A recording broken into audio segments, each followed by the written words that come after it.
No, keep singing. Keep singing. That's how we're going to start, baby. Welcome back, ladies and gentlemen, to the Green Dog Podcast. I am your co-host, Jacob Pearl, alongside the college football savant, Hunter Malone. How are we tonight? I'm doing fantastic. How are you, Pearl? I'm doing fantabulous. Evan, Dr. Hendo Henderson, the number one Florida Gators expert. How are we this fine evening? EP. Very. EP. Bro woke up like maybe 5 minutes ago from a nap, and he's just ripping the recording. Well, boys, as Evan battles through adversity here, let's dive into what was kind of a chaotic Week 8 slate. Let's start off with where College Gameday began on Saturday, Athens, Georgia, right? Ole Miss, Georgia, top 10 matchup down there in Athens, in between the hedges. Georgia comes out on top. Takeaways, Hunter, from that game. What was your first impressions walking out of that game? Yeah, speaking of EP, Georgia still starts very slow. They will give you the craziest second half, but the first half, if you're a team, that's where you put on them. And the weird thing about Georgia this season is I'm more worried about their offense than I am their defense, considering Kirby Smart as a defensive-minded coach. Their offense is the strongest point. Needs work in the run game, but other than that, this offense seems legit. And when it comes to Ole Miss, I fear Trinidad way more than I fear Simmons. And that's, Lane Kiffin hinted they might run a two-quarterback system. And if you have two quarterbacks, you have no quarterbacks. But Evan, what'd you think? I felt Ole Miss didn't play the best of their ability. They kind of let the Kirby Smart second half adjustments get ahead of them, and they were just riding the wave of wanting or just doing what they thought was working and sticking to it and not making the adjustments or the little adjustments that they need to make. They went from holding Georgia to only 20 points in the first half to 23 in the second half. So it's hard. I don't know if I did that math right, but either way, they just let the Kirby Smart second half adjustments get to them, and yeah. I think this is the opposite of what we probably were expecting in this game. I think we were expecting more SEC football, a lot of defense, long drives, taking the points where you may. But this was a pure shootout. I think Ole Miss scored on like their first 4 drives or whatever it was. I can't remember exactly. I'm still really impressed with Chambliss. I'm really impressed with Lacey, the running back. He looks really good in the backfield, just bouncing off tackles. I think he leads the country in broken tackles. And Georgia, man, they start off slow, but Gunner doesn't ever leave them like out of position though. Like they're always within striking distance. Like you got to put this Georgia team away. Like it's not good enough to go for a tap out. Like you got to get them to pass out. Like completely knock them out of the fight. Because if you give them an inch, they're going to take a mile.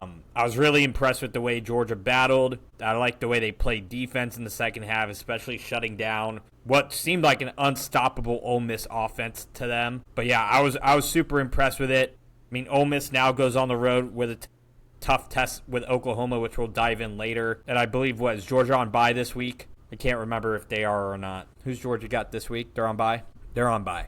So, well-deserved rest for Georgia. Ole Miss, the test continues a little bit in the SEC slate, but Georgia comes out on top with probably a much-needed top 5 win to really catapult themselves up into the rankings here. Second game, go ahead, Hunter. Crazy stat. Gunnar Stockton in the second half was 12 for 12, 135 yards and 3 touchdowns. Dudes are dudes, ballers are ballers. Coach Driscoll. Tennessee, USC. Not Tennessee. Notre Dame, USC. There we go. Rainy conditions in South Bend, Indiana. Defense for Notre Dame looks like they're starting to come into form. It looks like it's the kind of the typical Notre Dame run-of-the-mill conversation that we had last year. Not going to have a sexy schedule, right? Especially with their 2 losses as of right now are to 2 top 10 teams, so it's not like 2 bad losses. But you don't have any wins that impress going into this game, right? Still questions about CJ Carr. Is Jeremiah Love for real? Can a Notre Dame defense find footing versus a USC team that's looking like it's making headway with Maeva? Hunter, what did you take away from this game? I took more away from USC than I did Notre Dame. I mean, preseason, you knew Notre Dame could run the ball. It was more a question of CJ Carr. Whereas, this game went back and forth and really came down to USC running a trick play wide receiver doesn't throw the ball, fumbles, and they just couldn't recover. Maeva, we know, can run the ball or can move the ball, but the craziest thing is not only is USC down your first string, but your second string running back, and comes this King Miller kid. And you know I spent all off season looking up depth charts, and I said, who the fuck is this guy? He is a walk-on running back. And if your walk-on can take over a running back room, that's a huge problem. In a world where we don't really have walk-ons anymore, like, real shit, like, you can't be a serious contender with a walk-on taking over your running back room. This means your coaching staff is inept and can't do their job. Yes, you're down 1 and 2, but that means you overlooked 4 or 5 recruits, scholarship recruits, which, I mean, is why they lean so heavy on JUCO running backs, and when they get hurt, you're left with this. It just shows me that USC, and most importantly, Lincoln Riley, they'll never be elite, and he'll never win a championship because your staff is incompetent. Notre Dame, Love shows you what a real running back looks like. I mean, he went insane. He completely gashed the defense, 24 carries, 228 yards, averaging 9.5. Every time I gave him the ball, I got a first down. It is insane. And you want to tell me that USC's defense got better and they've been getting hyped up more recently. They just showed you that's a Lincoln Riley defense if I've ever seen one. I think this game says more about USC than Notre Dame, but Evan, what do you think? I think that this is the game that kind of sets Notre Dame off into the right direction to kind of what everyone was saying at the beginning of the season on how well they're going to perform. I feel like it kind of saved Marcus Freeman's, not that he was anywhere on the hot seat, but like it kind of helps, like, you know, keep his job the way that he would like to. Because a lot of people were having doubts because of the fact that they started off the season 0-2, and then they started getting these wins against cupcake teams, and everyone's like, how are they going to make it to the playoffs again? Like, they're not going to show that they're this team. But they did that against USC. They showed that they can run the ball, which is consistently something that Notre Dame can do. And CJ Carr showed that he can play somewhat of decently quarterback. He was 16 of 26. I'm looking at the stats right now. He had 1 touchdown, 1 interception, 136 yards. Like, it's not the greatest numbers, but they're numbers that can show that like he's not playing absolutely terrible. So I'm thinking that this is going to be the kind of the game that reminded everybody that Notre Dame isn't as bad as they think that they are, and we'll kind of just keep going up from here. Yeah, I think I was really impressed with the way Notre Dame bounced back from kind of a shaky start. But it, again, you know, I've been talking to Hunter about the eye test. And for me, Notre Dame is starting to kind of come into form right now, right? CJ Carr, again, he's just trying to not mess it up, right? Because what they're going to try and do is run the ball with Love and run the ball with Price. 228 yards with Love, 87 yards with Price, 306 total. Like, if you can do that, you know, and do it all day. They held at USC, obviously, to less than 100 yards. Hunter mentioned the walk-on, right? So the running back room isn't going great over there. But Maeva threw it all over the yard, man. Like, the only thing they just didn't do was put up points, unfortunately. The sneaky guy was low-key. I believe, you know, the kicker for Notre Dame had some good kicks, especially in that weather. So good for it. They're kind of having the pieces kind of come together there. I think it's an impressive win for them, right? Problem is the Notre Dame schedule isn't super forgiving if you have another trip the rest of the way with BC, Navy, Pitt, Syracuse, and Stanford. So getting this ranked win's good. And the way college football is probably going to shake out, like, that might be enough to punch your ticket to the college football playoff. Jumping into the third game here, let's talk about Vanderbilt and LSU. LSU going to Nashville. Vanderbilt, they were pre-game favorites for the first time in program history in SEC play. I believe that's what the stat is. First time since 1970. 1970, thank you. So, tells you the state of the Vanderbilt program for a long time, right? And I think all of us, minus Hunter, because me and Evan picked Vanderbilt, but I didn't think when LSU was going to go in there, LSU was walking out with a win. And it's not because of Pavia or any of that kind of mumbo jumbo that's going on with the Pavia media right now. But it's more like I've been super impressed with what Clark Lee has built at Vanderbilt. And every guy's kind of bought in and all that stuff. Evan, jump in. So I think it's like kind of a mixture of not only what you were saying about this Vandy team, but also just kind of how like the LSU team's on a little bit of a downfall. They started off the season hot, looking great, and then it's just consistently just gone, or not like, let me rephrase that, not looking great, but they started off looking hot. I didn't like the look that Hunter gave me, but they started off really well, and then they're not showing that to the same degree that they were playing at the beginning of the season. So I feel like it's a great mixture of both. That the Vandy's coaching staff is absolutely coaching the shit out of everybody that they're playing. Diego Pavia is actually playing really well, which I'd hope his grandfather ass is doing, because he's too fucking old to be playing with these kids. I don't know. This Vandy team is looking really well. I saw something the other day that after the win, they were like, this is not your daddy's Vanderbilt team, because of the fact that they have not been favored in an SEC matchup since the 70s, which is crazy. That's all I got. That's all I can say on that. Yeah, no, I think when you looked at LSU, to kind of break him down here, it's not that Nussmeier's playing bad.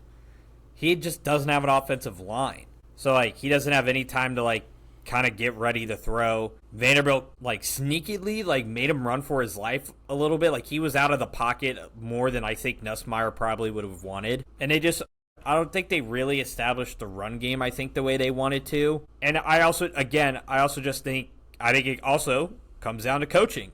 And Clark Lee outcoached Brian Kelly, and Brian Kelly's going to go to the podium and go, we're talking about the same things again. Like, Nussmeier, 225, 2 touchdowns, no interceptions. He took care of the ball, right? The LSU had 100 yards on the ground opposed to Vanderbilt's 239, right? And they just couldn't get the job done on defense to stop, LSU. And I commend Pavia, right? Because as much as he is a running quarterback, he didn't always take off to run. It was very strategic about when he ran. It was never just like, I'm going to run to run. But, Hunter, talk to me about what you saw in this game. Were you impressed with Pavia? Was it more an LSU downfall? What thoughts? Yeah, it was a rare combination, especially picking this game. I was like, you typically don't fade Diego Pavia. That doesn't do you well. But at the same time, if I could look at LSU plus money, I'm like, what do I go with? And so I went with LSU, and I had full faith in them. And then right before the game, they're like, Whit Weeks can't go. And I said, fuck. All right, that's an L. When it comes to Vandy, I really like the running backs, actually. Not only is Pavia obviously carrying this team, and their defense has looked good. We've touched about that before. But in this game, Trey Richardson has real speed and like game-changing speed that we're just not used to seeing Vandy having this kind of talent. And even Cedric Alexander looked very good. Those are both running backs that, aren't the number one guy. Like, those are two. All the highlights are them dropping back in coverage, doing their job. And then Pavia's like, oh, wide open, right down the middle. Yeah, I'll take that. Run, touchdown. Like, Pavia was very strategic, and when he ran and forced them to leave a spy, which leaves openings in the coverage, and Vandy and Pavia did their thing, and I think if you're LSU, I think it's time to move on from Chip Kelly. Brian Kelly. Yeah, I think, again, we'll talk about the coaching carousel here later in the show, but you can't, with all the talent LSU has had, you can't going 10-2 isn't acceptable for what they expect, especially the money that Brian Kelly is being paid. Clark Lee, I think, if you're Vanderbilt, you're extremely lucky that you kind of lucked into Clark. Not lucked in. Lucked in's a bad word because he is an alum. But you're kind of lucky that he's not going to leave your program. You're lucky he's an alumni. Like, build the statue now. Yeah. Build him and Pavia the statue tomorrow. Dang, Evan, you turned off the lights behind you? You were done with it? No. We slowed it down. Yeah. No, it was the same speed. I haven't touched it. I know. Interesting. It went like dark for a second. I was like, that's weird. Anyways, side tangent there. Last game that we should talk about here from the Week 8 slate, Bama, Tennessee, the third Saturday in October. I was really impressed with Alabama, man. they just it's so crazy to look at week 1 to where they're at now, and it is a completely different program. Night and day difference. Ryan Williams kind of woke up in this game a little bit. The wide receivers woke up. The run game was efficient. The defense, Tennessee still got their yards, right? It still kind of got their points, which you kind of expect from a Josh Heupel offense. But you never really thought Tennessee had a chance. I don't know. Like, when I was watching it, I was like, oh, it's kind of close. And then they threw that pick 6 to end the first half, and I was like, it's over. Like, that's pretty hard to come back. Like, it's immediately deflating. Yeah, especially because they were on the 2, right? They were like on the 2-yard line, and he throws that pick and goes back to the crib. But yeah, Evan, talk to me. Did you feel like did you feel like Tennessee had a shot in this game, or were you more impressed with Alabama? I mean, in the beginning, you can think that Tennessee had a shot. It was like one of those games where it was like, all right, this is gonna come out to be a nice little, nice good game. It's back and forth. They were granted. Alabama had 16 in the second, 7 in the first, and Tennessee only had 7 points. So it was one of those games where you're like, okay, I could see like a Tennessee comeback, and then the pick 6 happened, and then you're just like, well, shit, what's gonna happen here? And then it was just completely deflating for the Tennessee offense and defense in general. Granted, their defense played a little bit better. They only allowed 14 points from Bama as a whole, but in that second half. But it's just, I don't know, Bama just looked like all in all the better team from start to finish, and they're looking like the Bama that everybody knows. Yeah, have some pros and some cons. I watched the film at work today. I mean, for Bama, like Ty Simpson's playing like a Heisman, and I think that game 1 we mentioned, they didn't show up. They looked lethargic. They didn't, that's not Alabama.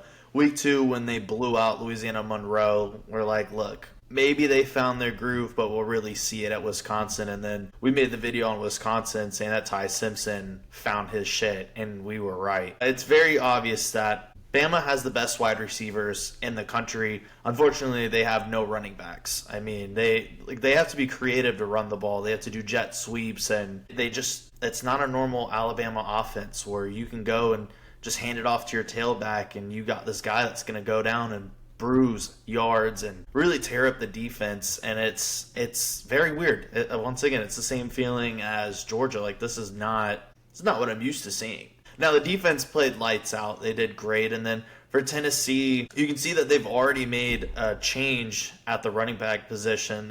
They put in Deshaun Bishop, and he is very good. Like, he's got a different speed than Star Thomas does. And, Star is the Conference USA running back that came in, but you put him against SEC speed, and he looks slow. So the fact that you can see them making these adjustments, Tennessee looks better. They're just not more talented than Alabama. I wish Brazzell got open more, and that pick 6 before half was a killer. You're about to score. You go into the locker room scoring. You feel some type of way. You're pumped up. When you give up a pick 6 and then you go in the locker room, it's almost like you're at a funeral. It's quiet in there, and it's hard to get back up. And they just, at the end of the day, they didn't. Evan, I think you know what time it is. What we're going to do here. Billy Napier was fired on Sunday as the head coach of the Florida Gators. Evan, the floor is yours. I want you to have your moment. I'm glad. I'm going to be pulling a Hunter moment here. It's going to be a little bit. So before we get into the no one is sad about this. We're playing Celebrate, motherfucker. Let's put it in perspective, right? The 3 coaches before Billy Napier, right? We got Will Muschamp, 2011 and 2014, right? He had a 28-21 record with them throughout the season, was 1-2 in bowl games. Cool. They decided to cut him in 2014. They go with Jim McElwain, who went 22-12, right? Not a terrible record. He's also 1-2 in bowl games. His worst season with Florida was 9-4. Then they decided to fire him in his final season in 2017, games in, and just be like, yeah, let's go to the next guy. He's not doing enough for us. Mind you, one of those bowl games that McElwain brought us to was a New Year's Six bowl game. So, all right, what's going to happen here? We go to Dan Mullen, right? He's with us 2018 to 2021, and he had a great record. I accidentally deleted one of the numbers, but I think it's 34-16 that he was with Florida. He was 2-3 in bowl games. He brought us to 3 New Year's Six bowl games, and his worst season was 5-6, right? And, kind of heading along the same track that Billy Napier was looking at this year.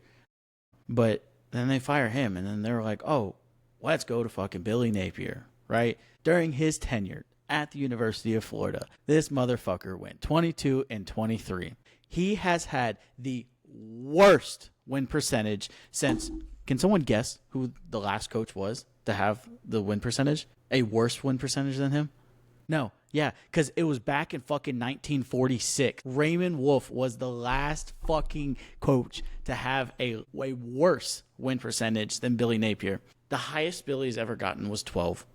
And I'm almost positive. It cut out? You're getting too far from the mic. Yeah, get closer to your mic. Oh my god. Oh my god. Eat that shit. God. I'm gonna choke this fucking microphone because we're getting excited here. I lost my train of thought. The highest that Billy, you muted yourself again. You're trying to talk. You can't. Raymond Wolf. Muted. Shout out Raymond Wolf. Yeah.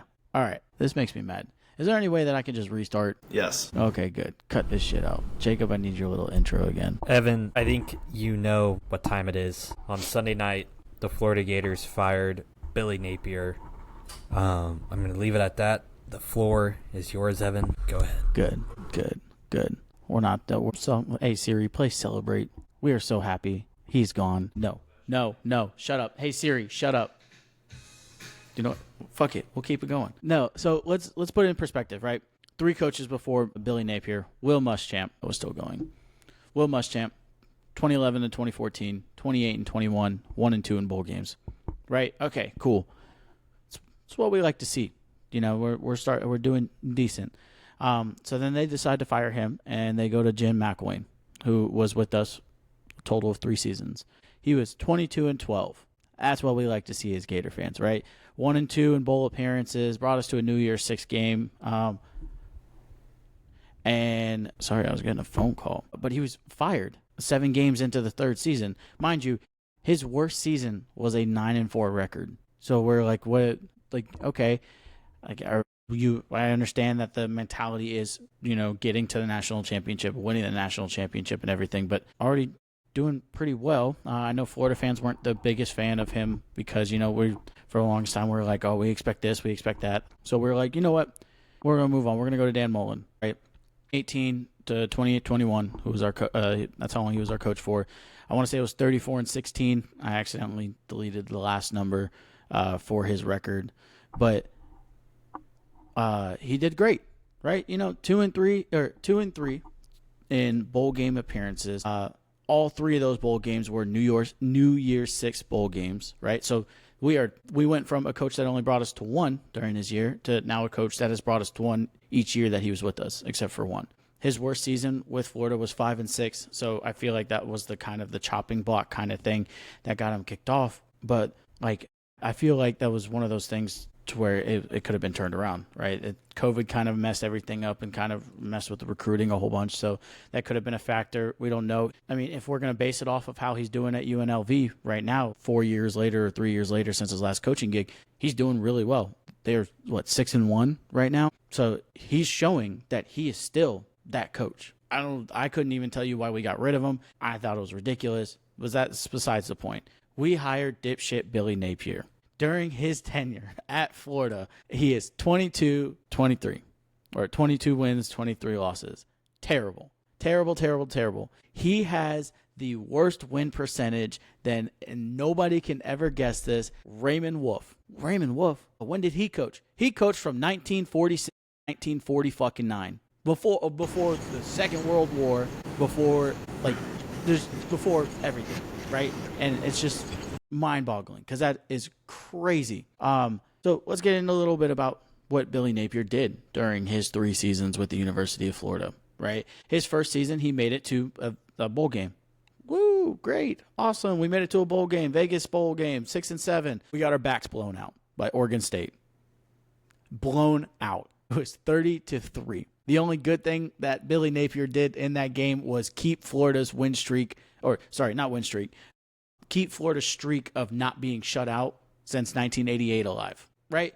Cool. Great. Second season. Go 5-7. All right. This is not looking great. We don't have a bowl appearance. This is the first time in 2017 that we haven't gone to a bowl game. And by this time, he is winless against our rivals, right? LSU, Georgia, FSU, and Kentucky. Those are 4 teams that every Florida coach, when they come in, we don't care if you go 4-9 or whatever. As long as you beat those 4 teams, we're happy, right? Because those are our teams where we're like, I don't care who you are, I don't care how good you are, fuck you, I hope you perish, right? But no, he's in his second season. He has not won any of those games. So we're already like, all right, whatever. This is not looking great. Season 3. This is the first season that Billy Napier gets a win over FSU and LSU. We're looking good, right? We went 8-5. We went to the Gasparilla Bowl. We beat Tulane in the Gasparilla Bowl. And we also had a big win against Ole Miss, the number 9 team. And then, as I said, LSU, who was a top-ranked or top 25 team at that time. So why did we keep him so long? What was the point of keeping somebody who has had notoriously worse records over the last 2 seasons or 3-4 seasons, except for his 3rd season, for so long? I don't know if it was if Scott Strickland's doing this new thing to where he's just like, let me ride out the coach for a little bit longer, see if he does something better.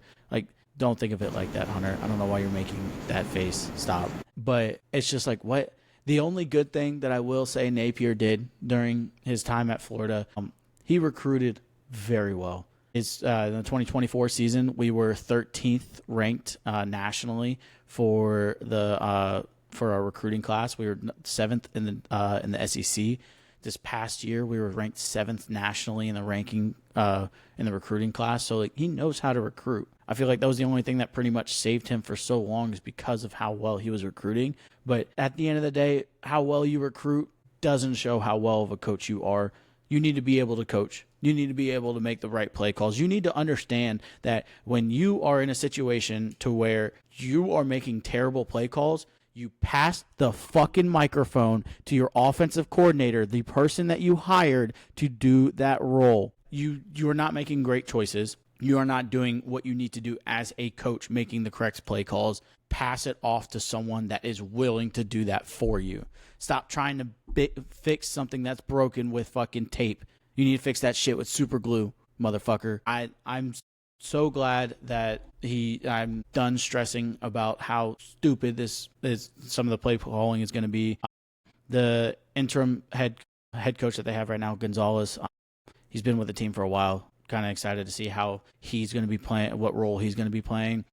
He's actually already said that he's passing off the offensive play and calling to our offensive coordinator, Callaway, which I feel like is a smart move. Give the man that you are paying to create these offensive mastermind plays and make the correct play calls the opportunity to make those play calls. That's my piece on it. We can go back and who to release him in a second. So I just want to list off the 2021 coaching hires. That's the same year that Billy Napier was hired to be the head coach of the Florida Gators. The Blue Devils hired a guy named Mike Elko.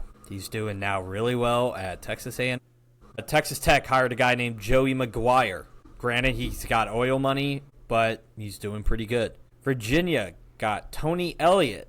They're doing pretty solid right now. The Huskies hired Kalen DeBoer, and he's now over at Alabama. TCU Horned Frogs hired Sonny Dykes. Oregon Ducks hired a guy named Dan Lanning. And by the way, this is a ranking, and they have Lanning at 7, by the way. Oklahoma hired a guy named Brent Venables. Notre Dame pushed up defensive coordinator Marcus Freeman. At number 4 in this list, Billy Napier is ranked ahead of all these coaches, which is funny to look back in hindsight. Brian Kelly, Cristobal, and Lincoln Riley were the other ones, as well as Bielema, Lance Leipold, Clark Lee, Josh Heupel, Jed Fish, and Shane Beamer. Well, see, the thing with Billy Napier is that he actually had like a fairly decent or fairly good coaching resume at I only could say their team. I knew it was Raging Louisiana, Cajuns. That was the only part that I could say, and I didn't want to sound dumb. But so it wasn't looking terrible, but it's just like you're showing 2 consistent seasons of just not even being over 500. Yeah, no, and at the second season, like we are at a point now to where, as I said, Billy Napier has not won the 4 big games in the eyes of any Florida fan or anybody Florida, right? LSU, Georgia, FSU, and Kentucky. Those are the people that we hate the most out of everywhere. And you haven't won either one of those games in the last 2 seasons. But instead of being like, oh, this guy is like potentially on the chopping block, what does our boy Strickland do? He's puts out the thing saying like, oh, he's still our guy. We still love him. Like I think if you're Florida, you look back at it and your process was right. Like Napier at Louisiana, his record in his 4 years there was 7-7, 11-3, 10-1, 12-1, right? And it got as high as 15th in the AP and 16th, right? So your process was right? Like you're hiring the young mid-major guy, not young, but you're getting the mid-major guy who's proven it. And unfortunately, some coaches are not made for the SEC, and that's Billy Napier. He's not made for the SEC. And if you're Florida, though, you also didn't hit the panic button too early. Like, granted, people wanted him gone last year, but he kind of saved his job last year with DJ Lagway. And then you got all the preseason hype this year, and nothing comes of it. So if I'm Florida, I get the frustrations, but you had to give him time to see if he could turn it around. You gave him 4 years, which is enough time. Yeah, but that's the thing, though. Not even 4. You gave him 3.5. I just named three coaches where you cut people off quicker than that. Like, why are you just drastically all of a sudden like, oh, let's give this guy a chance? I think that's why you're giving, because that you're giving a chance, like you cut off 3 coaches that potentially, if you kept longer, could have done a lot better than what Billy Napier did. They were showing that. Which is why I think they kept Napier longer. Yeah, but Napier wasn't giving them the reasoning for it. Those other 3 coaches were. Like, as I said, like going back into it, right? McElwain, who was there for a total of 3 seasons, his worst season, meaning the season that he had that was the bottom of the barrel, was 9-4. Billy Napier has not touched 9-4. He's not touched 9 wins in his entirety of being at UF. I think at the time, before Hunter looks like he's going to fall asleep because he's been quiet for like 6 minutes, which is surprisingly long for him. But like the expectations were different back then. I know that sounds dumb. But the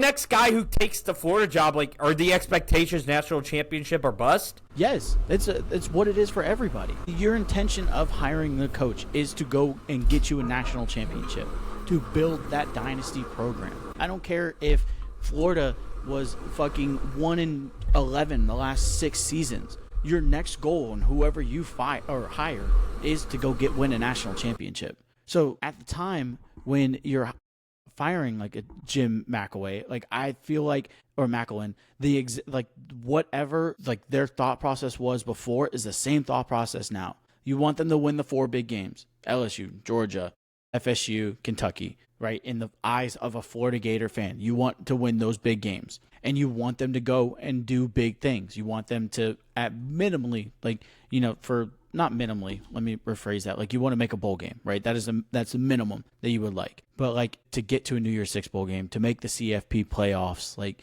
to win the national championship, like that is every coaching goal possible that you can do. And I feel like that regardless of what time of year it is for a Florida fan or really any college football fan of any team, whoever you hire, you want them to go win a national championship. I would feel that it's kind of crazy to think that coming off of a Dan Mullen or a Dan Mullen that had a worse season of 5-6, like that the next guy that they hired at Billy, they weren't thinking like, all right, this could be the guy to bring us to a national championship. Like, those are the words that come out of people's mouths. Like, yes, they want a good season, but that good season always ends. Like, a way a good season ends is with a ring on your finger. Whether it's a bowl game win, whether it's a national championship, like, a ring's a ring. And, that's the goal for anybody. So you guys have drastically different expectations, because I'm just happy if Mizzou, goes 10-2. But see, that's the thing, though. Like, if they go 10-2, you're getting them to a bowl game. That's the point that I'm trying to make.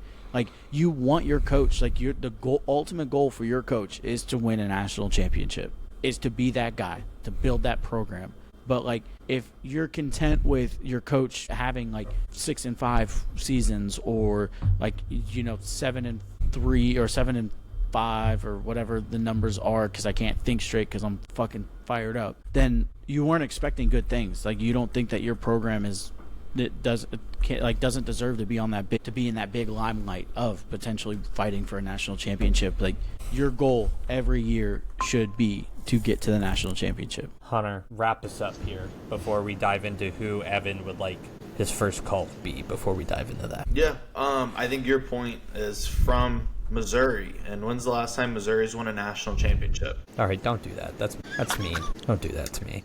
The answer is never, for those of you watching or listening. Whereas Evan's coming from, well, they won in 06, they won in 08. They've won twice in his lifetime. They also won earlier than that with Spurrier. And that's what they want. And I'll get us towards the next topic of who replaces it. And who do Florida fans want? It's this spirit, like the spiritual successor to Steve Spurrier. And if you think of him, you want a coach that wears a visor, scores a fuck ton of points, and talks cash shit. And Evan, who do you know that wears a visor, scores points, and talks cash shit? I think it's this, this badass motherfucker that just decides that he's gonna, do some hot yoga before the game or before his big game, with his smoking hot wife, might I say. Just, hey, little Southern boy. The Southern boys love a good-looking woman. And, like, just this man that's just out in Mississippi doing his thing. His daughter decides to, date a girl from another team that they're playing this week, just so that way she can go ahead and get the plays, so that way he can go in and kick that team's ass. Crazy development. Yeah, I was thinking Eli Drinkowitz. He also fits. I was also thinking Eli Drinkwitz. I set him up for Lane Kiffin, but Eli Drinkowitz, I think those two, Lane Kiffin and Eli Drinkowitz, I think those honestly should be, I think first you call Marcus Freeman and make him say no. I think it's the first thing you do. And he'll tell you no. Then you go to Lane Kiffin and Eli Drinkowitz because they just fit the mold, and I think Lane fits Florida more. Obviously, he coached at FAU. He can recruit here. The question is in today's day and age, is Florida that much better of a hot spot or a coaching spot than Florida? You mean Ole Miss? You said Florida twice. What did I say? You said is Florida better coaching spot Sorry, than is Florida? Ole Miss better than I think, Evan, if you don't mind me here, I think you can look at both jobs kind of in similar tiers, but I think you'll get more backing from an NIL perspective at Florida. If that's what it's going to come down to, and you're like, I can't win with the roster, but if I get a little bit more money, I can get an even better roster, then so be it. And I've seen Drink's name thrown out a whole bunch, which is surprising because everybody clowns him for being the biggest nerd in college football and geeking out over I remember people were clowning him when he geeked out getting a big commit for Mizzou, and everyone's like, look at this guy, and it's well, the last 3 years I think has the most wins in college football at 24-6, something like that. Something from ESPN was it's 23-5 in the last 3 years. And it sounds right because in the 1 year they only had 2 losses, and then last year they had 3. Maybe regular season. I gotta believe Ryan Day has more wins than him. I think it is. It's regular season wins. That's what it is. It's regular season wins. But it's I love Drink at Mizzou. He's a perfect fit for Mizzou. I get it if he wants to leave, which is heartbreaking to say because we're not I know what we are. We are never going to be Florida. We're even though for some odd reason the basketball team's got 3 5-stars right now currently committed, besides the point. We're never going to be Florida, right? We don't have the sunshine. The women aren't nearly as hot. Yeah, you sure as fuck don't have the sunshine. We landed in Missouri and almost got hit with a fucking tornado 5 minutes into us landing. I know. You have the women, right? The party atmosphere at Florida is way better than Missouri. And not only that, while Mizzou has done plenty in the NIL game to get competitive, Florida still has more money. Is a factual statement. The boosters at Florida will give you FU money.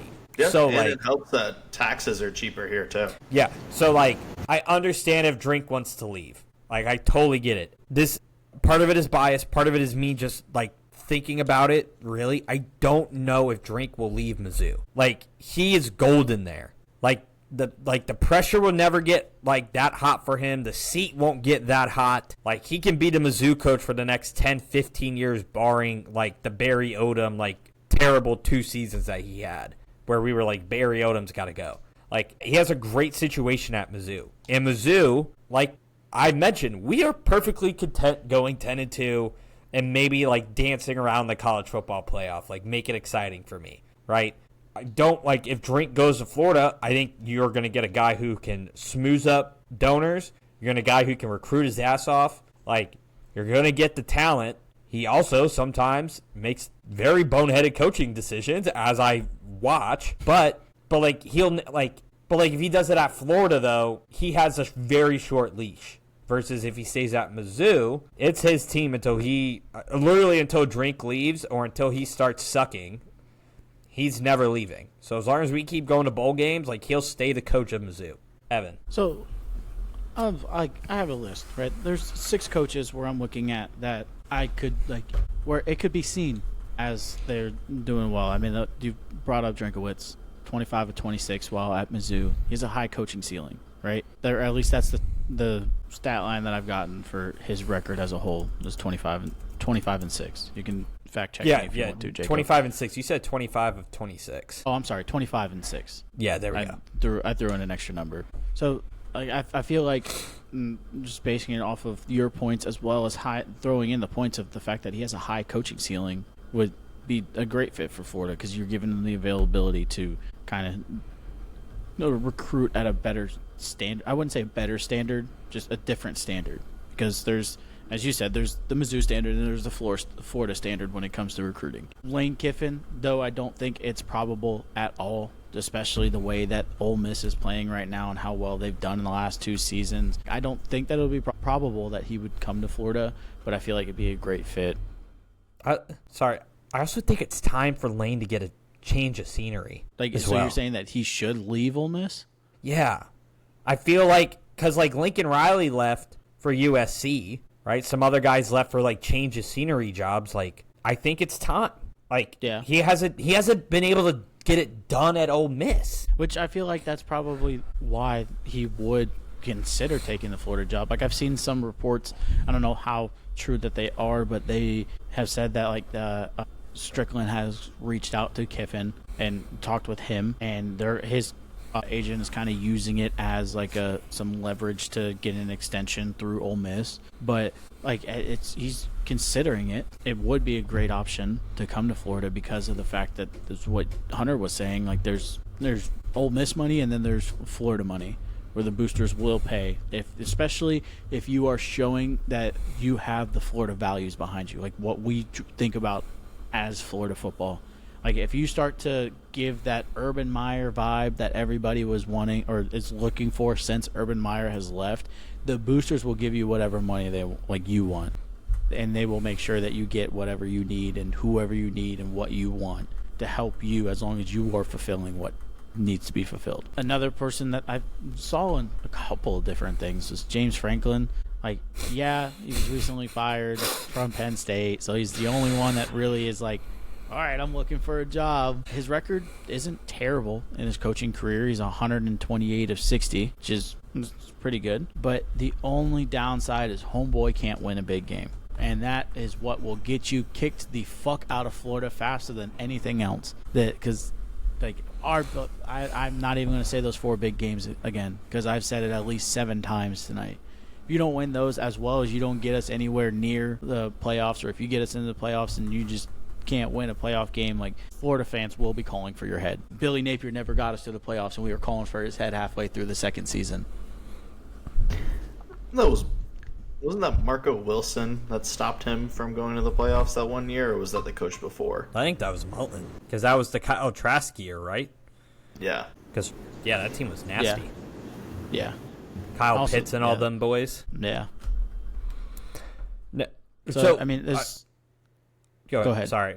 No, I was trying to wrap this segment up here. If we all had one phone call to make, who is your first phone call? I know Hunter said it was Marcus Freeman and make him say no. It's going to be a very quick no. But a realistic, like, who is your first phone call, Evan? Me? Honestly? Yeah. Alex Kolsch from USF. Yeah? Like, he was an OC at Tennessee, so he already has that SEC experience. He's had great head coaching success at the University of South Florida, right? He's doing great in the group of 5. Let me rephrase that. Like, when I'm saying great, he's doing a lot better than what everybody thinks that he was doing. USF was bad, too. Very bad. They were terrible. But he's brought USF to a team that is now ranked in the top 20 Knocking on a CFP. Yes. Like, a lot of people would have never thought that they would ever hear the words USF and potential national championship implications ever. And so, and also too, like, he is, like, when it comes to Florida and the NIL power and money and everything, as well as offensive weapons in Florida, it would give him such an opportunity to create a high power offense, which he's already a great offensive mastermind. So I can only imagine what he could do with the Florida money and the Florida recruiting and put those two together to make an offensive, like, powerhouse, make us like offense university at this point. Like, we're just milling out people on the offensive side of the ball, because we're already doing it on the defensive side, right? We're bringing people to the NFL on the defensive side. Like, if we could do that from both aspects, like, it's potential to where we could rebuild Alabama dynasty. Hunter, first call. Yeah, first call of somebody that I think would say yes would be Lane Kiffin, and I think you pick him over Eli Drinkowitz because Lane can recruit Florida.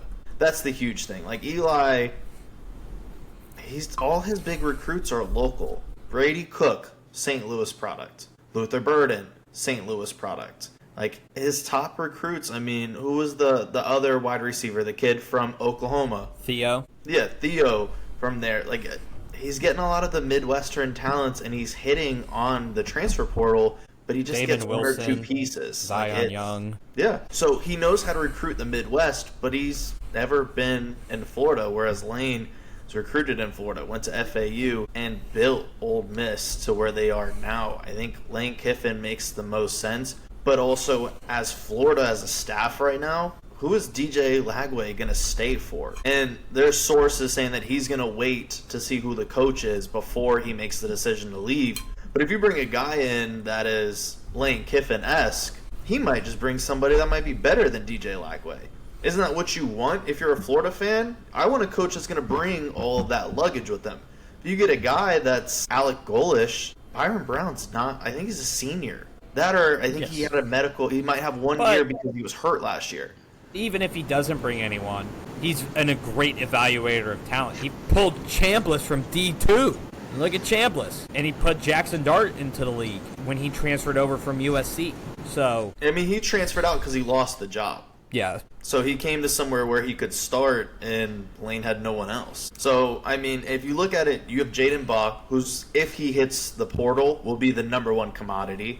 You have DJ Lagway there already. Florida has such a good talent that is so young that it's, if I'm Lane Kiffin, I don't have to rebuild at Florida. I could take all that young talent and teach them. I've got some all-stars. I bring my luggage, and I think you're already a national champion contender. That's a playoff bound. And on the bright side, last year and this year, Florida's had the toughest schedule of all of college football. You think they're going to do that 3 years in a row? Fuck no. So now Lane Kiffin's schedule is significantly easier than what Dipshit had to go through. I think for me, my first call's probably going to be a guy neither of you mentioned just for the sake of the bit. I think it's Jed Fish. I think he's an alumni of Florida. He fits the mold. He's won where he's gone. Look what he's done at Arizona. Look at what he's doing now at Washington, right? Now imagine you put him in at Florida.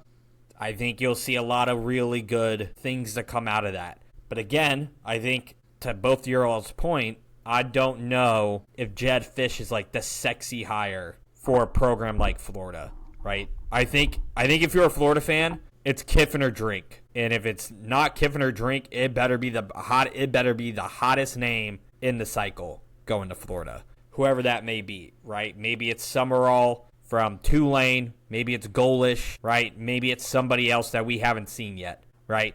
You know, but I don't hate Jed Fish if that's a call you want to make too. I'm just doing it to be devil's advocate. But, I mean, if truly though, if I'm Scott Strickland, it's Lane Kiffin, blank check, your daughter can be a doctor here for free / honorary, whatever we need to do.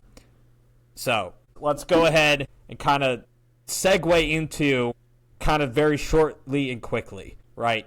Is Florida one of the more premier jobs, like the best one on the market? Or do you think if you were the head coach, which job would you take? Would it be Florida or any one of these schools here? Penn State, Arkansas, Oklahoma State, Virginia Tech, UCLA, Stanford, UAB. As of right now, Auburn and Florida State have not fired their head coaches, but more than likely those guys will be fired at the end of the year.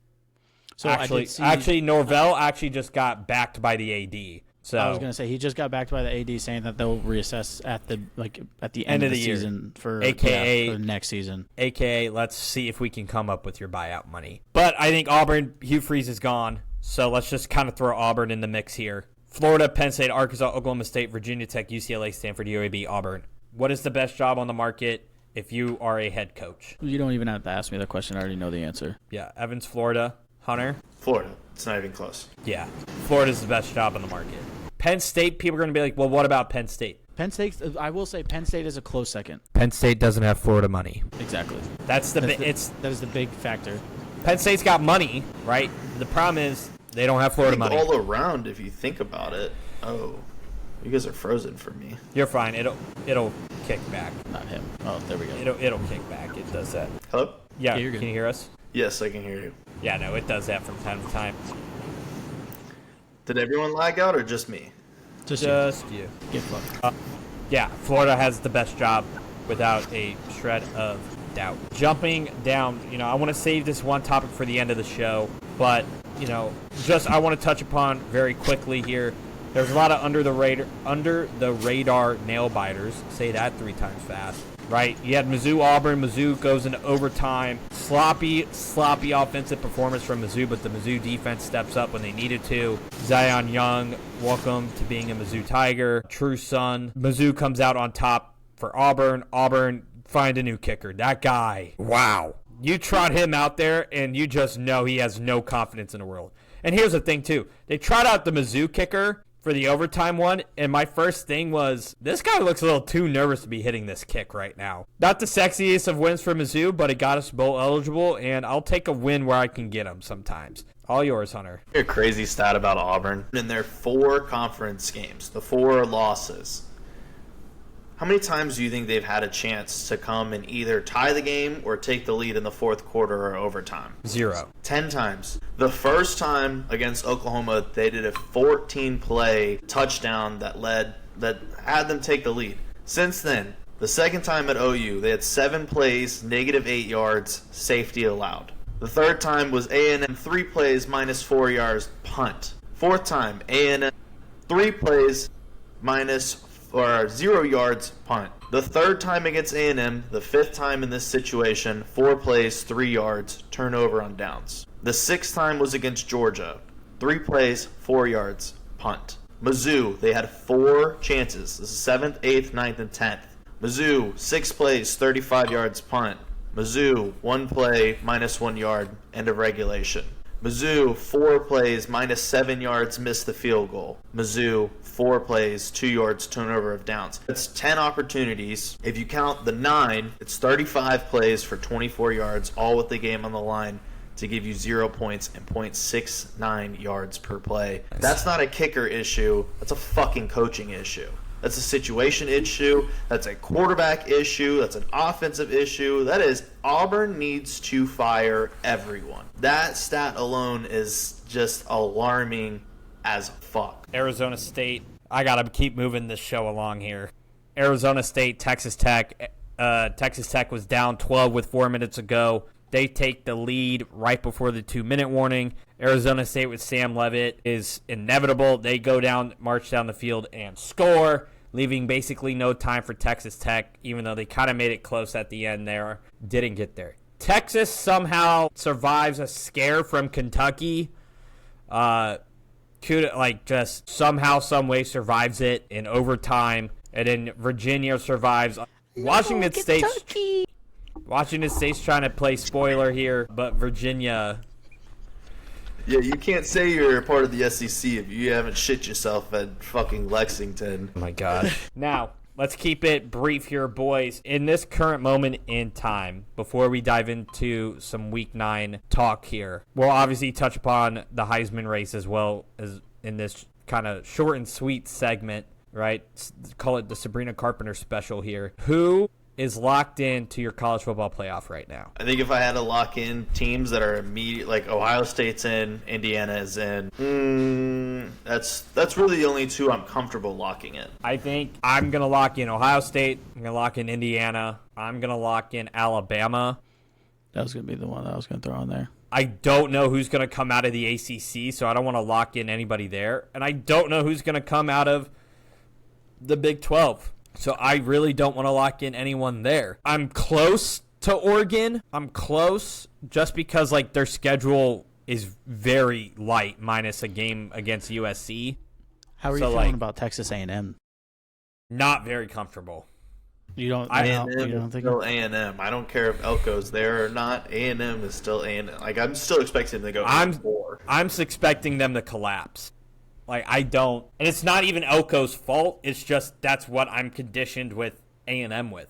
I think they're close to a lock. I think if they go to LSU at night and win, I think that's a pretty good opportunity to lock in as an at-large. Given the state of everything else, like, I'm looking at these rankings here, and the way the committees have been kind of going, the ACC may only get one school, and it's going to be the auto bid. The Big 12 is only getting one school, and it's the auto bid. The group of five is only getting, obviously, the one bid. And that's more than likely USF's barring a insane collapse, right? It's pretty SEC Big Ten heavy. And if you are going to get a second school in from either of those conferences, it's Miami. So yeah, I can see, but also I could see Miami because I could see Miami winning it, but still having Louisville or Virginia slip in because they could both be 11-2. They don't face each other. Oh, so you think Georgia Tech collapses? Georgia Tech's up at 7 right now. And Georgia Tech, I don't think sees anyone, and they don't see anyone until Georgia. Even then, you're locked into the SEC or the ACC championship, so you could. And I think they're more talented than Georgia. That's the scary part. And then Georgia's what 10-2. And then they don't have to be in the SEC championship because. So here's Georgia Tech's schedule for the remaining of the season. They have Syracuse this weekend. They have they have NC State, Boston College, which both of those games are away. They have Pitt at home and they have Georgia at home for their final game of the season. Pitt could give them a scare, but Georgia's the only one that could beat them. But I think they lose to Georgia, and that's it. Cool. All right, segue. Come up with it. I guess staying in the Sabrina Carpenter special here, it's short and sweet. The album. Come on, boys. Be cultured. I don't know what's wrong with you. Get your hand. Gay. Come on, bro. She just pulled double duty on SNL, bro. What are you talking about, bro? Relax. Anyways, Heisman race. I think, Hunter wrote in the notes, this is the most interesting Heisman race in years. I do agree, but it's also not the sexiest Heisman race because we're hitting Week 9 and we don't really have, I think we're all... anybody. We all think it's Ty Simpson. I'm not going to say we all, but I think it's Ty Simpson. Some people have Mendoza, which I can also see. But now the media's pushing Pavia into this Heisman race, and I'm like, I don't see that. I don't see Pavia in this Heisman conversation. The only reason why we're doing it is because we're giving him the Travis Hunter media push, which we got that all wrong. Because that should have been Gentees. So, to me, it's Ty Simpson. It's Ty Simpson. It's Ty Simpson, Mendoza, and Haynes King. If Haynes King can do some more magic over there in Georgia Tech. Those are my three. Sawyer Robertson would be the clear-cut favorite if Baylor wasn't 4-3. I just want to throw that out there. Wetting the bed? Decline to answer. I plead the fifth. I plead the fifth, sir. It is not in my best interest to answer that question. I did not have sexual relations with that woman. If the glove don't fit, you must quit. have quit. Hunter Heisman. Yeah, I feel like every week there's a new favorite, and it's just I think Ty just has the best situation. I think Pavia means the most to his team. So if you think about it that way, if you take Diego Pavia off this Vanderbilt team, they crash and burn. Ty Simpson is a product of that offensive scheme, and he's got 4 elite wide receivers, and their running game sucks for sure. But I mean, I think Pavia means way more to the team, and if you think about it that way, Pavia has to be the favorite. I think what he's doing is willing, and he has willed Vanderbilt from being the laughing stock of not only the SEC but college football to now we're legitimately saying this team is good. They could be in the college football playoffs. I think that has a lot. Like, that has so much to do with him. Hunter, I just don't see it, Pavia. I just don't see it. I get it. I just don't see it. I just don't. Evan, before you do yours, the top 5 odds are Simpson, Mendoza, Julian Sayin, Dante Moore, Diego Pavia. Evan, Heisman favorite. I really don't even know. Thank you. See, you keep doing this fucking shit where you keep cutting me off. I'm tired of this. Listen, Jacob. My job is to. No. You shut your mouth. No, you shut your mouth. You shut your mouth. I understand that we sit here and rage bait you on a consistent basis, and you're trying to get your little get backs, but they're not good. I'm making this show move right now.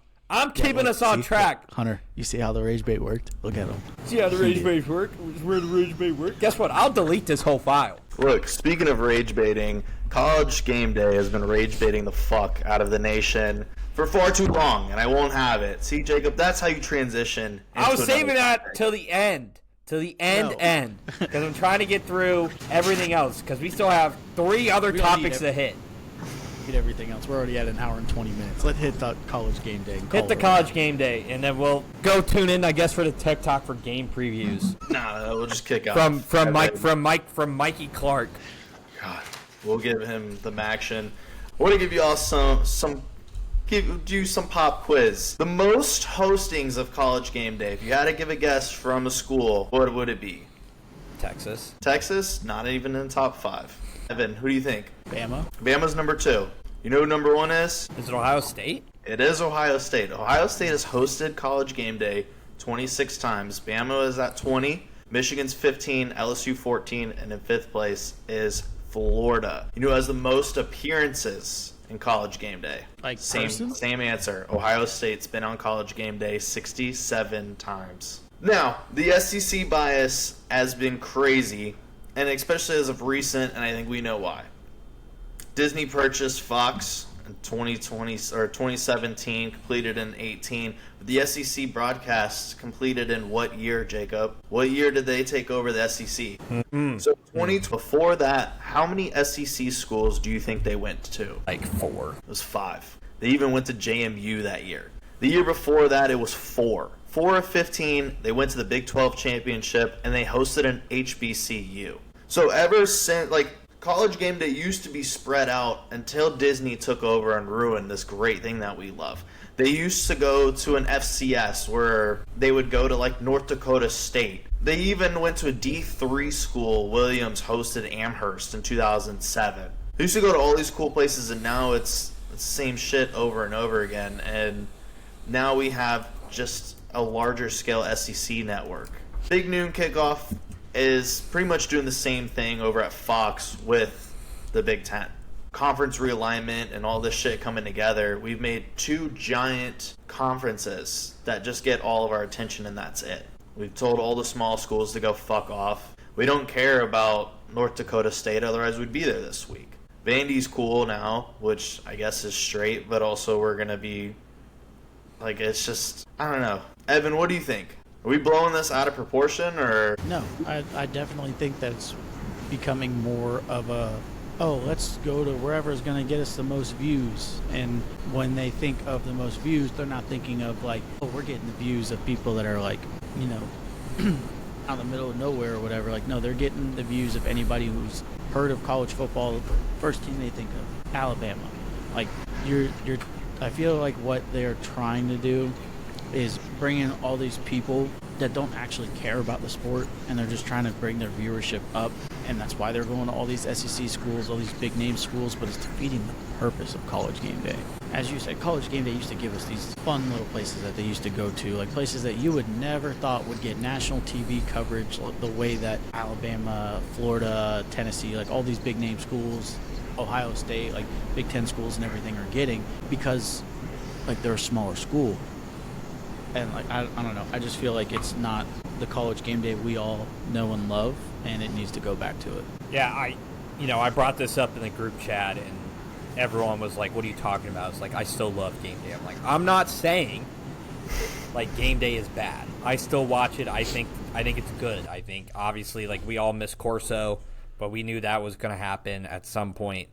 Right. Obviously, you guys have all said like they've gone to all these places, and for me, as someone who loves sports in general, we've talked about college sports ad nauseum. Obviously, we host a freaking podcast about it, but it used to like you would like look forward to where Game Day was going. Yeah. Now it's like, what SEC school are you going to go to? And granted, Hunter had a good point where I was like they should have gone to the Holy War last week. Because that's what Game Day used to be about. It used to be about the rivalries. It used to be about the football itself. Because I brought up a good example. And granted, Hunter said, nationally not everyone cares. But that wasn't the point of Game Day. The point of Game Day was for the sport. Like Mizzou and Kansas hadn't played each other in 11 years. A rivalry that dates back to literally the Civil War. Like it's called the Border War. Like, they hadn't played each other since, 2011, since Mizzou went to the SEC. So they hadn't played each other a decade. It's good old-fashioned hate. Like, we don't like them. They don't like us. Like, we don't have a bigger rival than Kansas. Like, the only other one would be maybe Illinois in basketball, but it doesn't compare to KU. And they went to Michigan, Oklahoma, where, like, on paper, that makes sense. But again, you used to be about the sport. Used to be about traditional football. Like used to be traditional hatred between teams but like, yeah, they may be close together, but like at the same time, they're not. But it may not be the sexiest matchup on paper. And it's like, yeah, but that's not the point. Wasn't that a Game Day? Like they went to JMU recently, but that was because JMU had Kurt Segnetti and they were beating Power 4 schools, like in their non-conference slate. Like they had to earn that right. Obviously, they went to App State one time and they got Luke Combs there, right? Because App State had to earn it. Because I think they put Michigan to the brink that one year, right? Yeah, I think they were either 21. Undefeated or just barely lost, and then they were facing another bigger school that was also undefeated. Like it was a big matchup, and I think you're right. They used to touch on rivalries. They used to touch on tradition, and just. I liked it because it would show off a school I'd never been to. Like the Cal one last year. I was like, I didn't even know Cal had a chance. Look how electric that was. They were nuts. They were so nuts. And then, even then, they went all day into the night game and was still nuts out there. And granted, they lost the last second to Miami. But that atmosphere was so cool. You were like, shit, like, Cal is kind of cool. Like, that might be a football school. Like it brings a light to all these schools that a lot of people don't think of when they think of college football. Yeah. Like it gives you a whole different perspective on like Game Day traditions that schools that don't get the talk do, and how important and how significant it is to their brand. Like remember they went to Fargo, North Dakota because NDSU was, I think it was either the Trey Lance or Carson Wentz years. One of the two, because they're pretty close together. But, like, they went up there because NDSU hadn't lost a game in 3.5 years. I think it was both, because NDSU is 3-0 when College Game Day is gone. Yeah. So they've also gone to Montana. That was a big one, too, for Montana State. Yeah.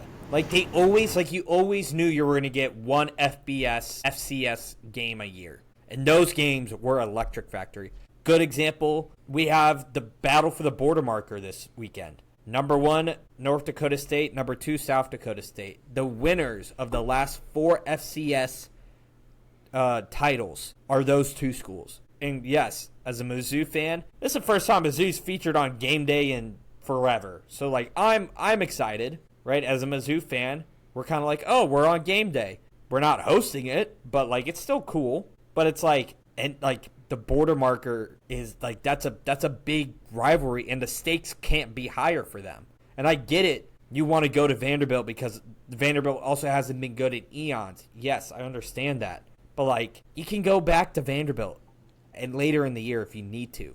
Like every game except I think one of them, it features an SEC team this year. It's nauseating. It's too much. And granted, some people say, well, the SEC is the only one putting out ranked matchups. It's like, I do care about ranked matchups, yes, but I care about good football and great storylines. Like the Utah BYU is called the Holy War. Big Noon had it right because those kids hated each other and they were rabid. Well, so like that just goes back to what you were saying. Like people were like, SEC's putting out more ranked mashups, but years past, SEC was still putting out ranked mashups, but they would still go to those other schools because it was a better storyline, because there was so much more like tradition and everything behind the game. I don't honestly, like, coming from a guy who really loves college football, I could really care less if the number one, like if high ranked teams are playing each other that week, if there's a more significant game.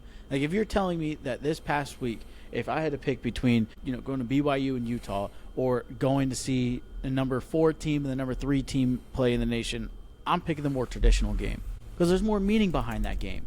Like I'm going to the BYU, the Utah game because it's just it's more fitting for what College Game Day is all about, which is showing college football in its entirety and its in tradition, not just who the best teams are and who they're playing and how that game's going to go. You make segments on it, but it should not be the focal point of where you're going. And, we're so used to them, like obviously, like, the best moments, Corso obviously made them great, but, like, they went to Harvard, Yale, and that was a madhouse. Because guess what? It's a madhouse every year. Like, going to Harvard, Yale, like, eventually, when I'm out of athletics, we will all go with Kara. But, like, it's a madhouse up in New Haven and in Cambridge. Madhouse. And those schools hate each other.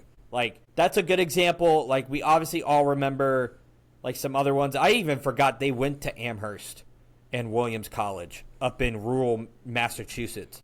I know where those schools are. That's in the middle of nowhere, Massachusetts. But, again, I understand it sometimes, but at other times, like I'm looking here, at 2002, they went to Harvard at Penn in Philadelphia. Like, crazy. Like, they'll never go back to Penn probably ever again. At one point, they went to Northern Illinois versus Bowling Green, like in 2003. Like, I think college football, obviously, like I talked last week, the death of college athletics is, or the worst thing that ever happened to college athletics is streaming. And now you're seeing the price of the TV rights. You saw it eat alive, Pac-12. Like, now we're seeing College Game Day kind of get ruined, and the dollar signs talk, man. It's the greed they talk about in the Bible. It's a never-ending hunger for these television rights and everything else that comes with it. I'm sad to see what Game Day has become. I think we kind of all are. But it's.